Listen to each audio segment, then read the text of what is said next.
I want to also put on note that investigative advocates, including certain members, moderators, affiliates, have actually harassed me, spammed me on my page, and stirred up dangerous energy. Echoing to the cyberbullying, some of the people that's yelling this are the same ones that started this, even with the people they mentioned, started this whole cyberbullying campaign. I kept hearing the same complaint over and over. People saying it didn't matter how plainly you tried to talk to Tiffany. She completely shut you out. Not once would she respond. You could be begging, asking her point blank, even confronting her face to face, and she'd just look past you like you were invisible. Watch the footage again if you think that sounds dramatic.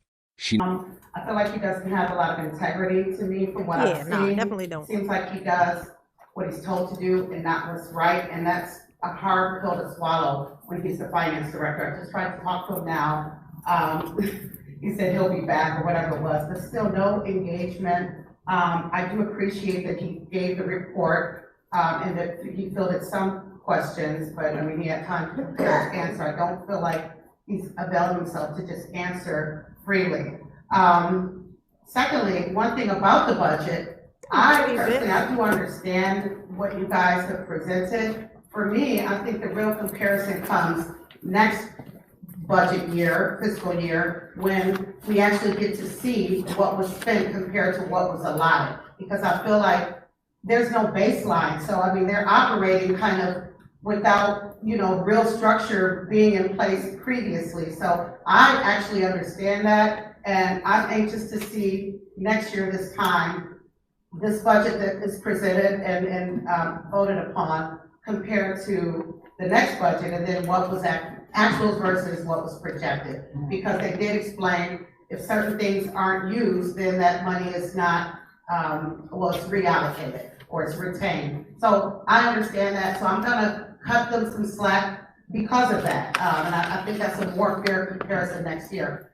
Secondly, I want to say, echoing to the cyberbullying, some of the people that's yelling this are the same ones that started this, even with the people they mentioned, started this whole cyberbullying campaign. I want to say about Babe Solo, specifically Jesse Jones, whatever you go by, please leave my name off of your content. You're trying to get clicks by creating mess. I've never said I wanted to fight you, never called you out your name, never did anything other than ask you to just stop talking or to lower your voice.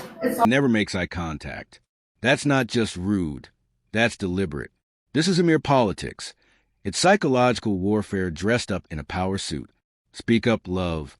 If you got something real to say, don't whisper. Say it with your whole chest. Because lately, the thirst, it's next level. I'm talking full-on Desert Storm. Look right here. This woman's already cracking up. She knows exactly what's coming. Yep, we're talking about Babe Solo. That name ring a bell? It should. She's been hopping from stream to stream like it's a salary position. And now she's popped up with her own setup, pretending she's brand new. Girl, stop. I've seen that face before. The delivery, the vibe, the whole performance. It's giving rerun energy. Let me break down why I don't hand out mod privileges like candy on Halloween night. My circle is tight for a reason. Babe Solo's out here modding for people who don't even mess with each other. Playing all sides like she's a queen of chess. Who even moves like that? Every stream it's the same line. Can I be a mod? Sis, why are you this pressed over virtual wrench? That kind of desperation screams control issues. If you're that eager to moderate, you're probably trying to manipulate. The moment someone begs for mod status, I start watching. Because if you're that desperate to mute others, something shady's going on. Now, look, rocking that little bucket hat, like she's still flying under the radar. Vivian caught it too. The moment she got clocked, she froze. Didn't blink. Didn't budge. That's that Tiffany-style stillness. Calm on the surface, but shady underneath. She heard it. Everyone did. But she wouldn't turn her head. Couldn't face the person calling her out. Ma'am, this isn't prestige television. You're not starring in some dramatic HBO slow burn. If someone calls you out, look them in the eye. That blank stare, that's what guilt looks like. Don't gaslight us. This ain't new. I've seen this exact play before.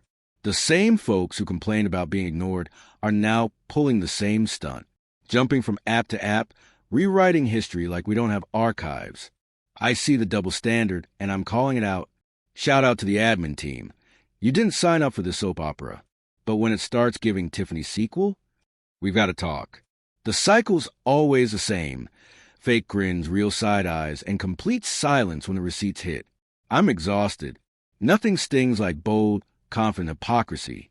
And let's be real, when someone puts you on the spot and you can't even meet their gaze, that's not anxiety. That's exposure. Eye contact is where truth lives. And she ducked it like it was contagious. She knows exactly what she did and exactly who she lied to, but she can't look her in the eye because truth and denial can't sit at the same table. And honestly, it was kind of hilarious. That woman stood up, spoke the truth everyone else was scared to say, and didn't flinch. Live, real time, and the rest? Stiff, like background props. This wasn't a group chat. This was theater.